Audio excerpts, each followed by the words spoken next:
পিক্সেলের এই মডেলটি প্রায় ৩ বছর আগের একটি মডেল। এখন মার্কেটে ইউজ ডিভাইস হিসেবে ৪৫ থেকে ৪৬,০০০ টাকার মধ্যে পাওয়া যাচ্ছে, আর ব্র্যান্ড নিউ ৬৫ থেকে ৭০,০০০ টাকা। আমার হাতে যে ইউনিটটি আছে এটি ব্র্যান্ড নিউ, যেখানে ৪৫,০০০ টাকা দিয়ে পাওয়া যাচ্ছে, সেখানে এই ডিভাইসটি বাড়তি ২৫,০০০ টাকা দিয়ে ৭০,০০০ টাকায় কেনা। সুবিধা কী পেলাম বা অসুবিধা কী, সে বিষয়গুলো আপনাদের সাথে শেয়ার করব আমি অর্ণব। আইফোন অথবা পিক্সেল ফোন কিনতে গেলে আমরা সবার প্রথমে যে কাজটা করে থাকি সেটা হচ্ছে ডিভাইসটির অথেন্টিকেশন চেক করা। তো আমিও চেক করলাম, যেভাবে চেক করার দরকার সেভাবে চেক করলাম, আইএমই নাম্বার দিয়ে চেক করলাম, ওয়ারেন্টি সব কিছু ঠিকঠাক, মানে যে তারিখে আমি ডিভাইসটি অ্যাক্টিভ করেছি সেই তারিখ পরবর্তী বছর পর্যন্ত ওয়ারেন্টি আছে। একটা ব্র্যান্ড নিউ ডিভাইস থেকে ব্যাটারি ব্যাকআপ পেলাম মাত্র ৪ থেকে ৪.৫ ঘন্টা স্ক্রিন অন টাইম। আর আপনি যদি ইউজ ডিভাইস নিতে যান সেখানেও দেখা যাবে আপনি ৪ থেকে ৫ ঘন্টার মতো স্ক্রিন অন টাইম পাবেন।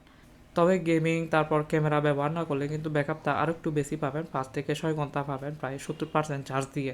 ইউজ মার্কেট থেকে ৪৫,০০০ টাকা দিয়ে নিলেও যে চার্জ ব্যাকআপ পাবেন, আবার ৭০,০০০ টাকা দিয়ে ব্র্যান্ড নিউ নিলেও একই চার্জ ব্যাকআপ পাবেন। এখন অপশন আপনার হাতে, আপনি ব্র্যান্ড নিউ নেবেন নাকি ইউজ নেবেন।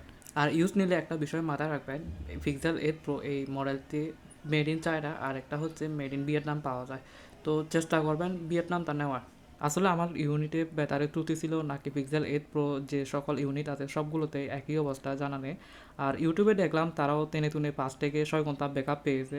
সেদিক থেকে ধারণা করা যায় পিক্সেল 8 প্রোর যে ইউনিটগুলো আছে কম বেশি সবগুলোতে ব্যাটারি ব্যাকআপ প্রবলেম আছে। তবে পিক্সেল 8 প্রো একটা ভালো দিক হলো এর আগের মডেলগুলো থেকে এই পিক্সেল 8 প্রোতে কিছুটা হিটিং ইস্যুটা ইমপ্রুভ করা হয়েছে। পিক্সেল 8 প্রো ডিভাইসটি ব্র্যান্ড নিউ নিলে অ্যান্ড্রয়েড ১৪তে পাবেন। আমার মনে হয় ১৪ থেকে ১৬ এখন পর্যন্ত আপগ্রেড করতে পারবেন। ১৬তে না যাওয়ায় ভালো, খুব যদি বেশি প্রয়োজন না হয়, কারণ অ্যান্ড্রয়েড ১৪তে ব্যাটারি পারফরমেন্স কিছুটা ভালো ছিল। পিক্সেলের এই মডেলটি যদি একবার আপগ্রেড করে ফেলেন আর ডাউনগ্রেড করতে পারবেন না। অবশ্য করতে পারবেন কিন্তু ১৪ পর্যন্ত করতে পারবেন না। যদি অ্যান্ড্রয়েড ১৬তে যান, ১৫তে ডাউনগ্রেড করতে পারবেন, কিন্তু ১৪তে করা যাবে না।